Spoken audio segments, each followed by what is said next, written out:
So root canal treatment తర్వాత cap అనేది పెట్టుకోవాలండి. సో ఇది ఆర్టిఫిషియల్ టీత్ క్యాప్ అనమాట. సో ఈ క్యాప్ ఏ విధంగా ఫిక్స్ చేస్తాం అనేది ఇప్పుడు మనం చూద్దాం. ఓకే, సో ఈ విధంగా రూట్ కెనాల్ ట్రీట్మెంట్ అయిపోయిన తర్వాత పన్నుని చిన్నగా షేప్ చేసుకుంటాము.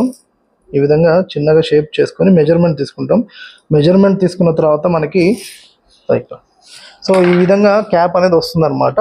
సో ఈ క్యాప్లో క్వాలిటీస్ ఉంటాయి, basic, medium and high and qualities ఉంటాయి. సో తను మీడియం చూస్ చేసుకున్నారు. సో ఇప్పుడు ఈ క్యాప్ అనేది మనం ఇప్పుడు ఫిక్స్ చేస్తున్నాం. పౌడర్ లిక్విడ్ మిక్స్ చేసుకుంటామండి క్యాప్ ఫిక్సేషన్కి. సో ఈ విధంగా పౌడర్ లిక్విడ్ మిక్స్ చేసి క్యాప్లో పెట్టి దీన్ని క్యాప్ ఫిక్సేషన్కి వాడతాం అన్నమాట.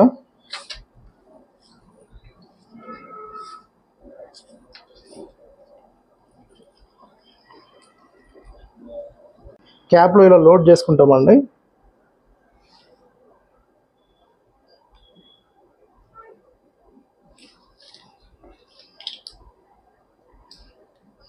సో ఈ విధంగా లోడ్ చేసుకొని మనం క్యాప్ అనేది ఫిక్స్ చేస్తాం. అవుతారండి మేడం.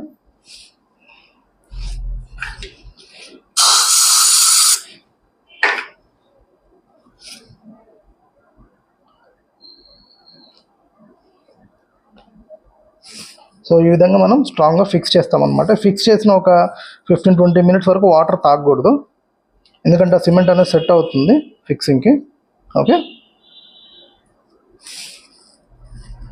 యా.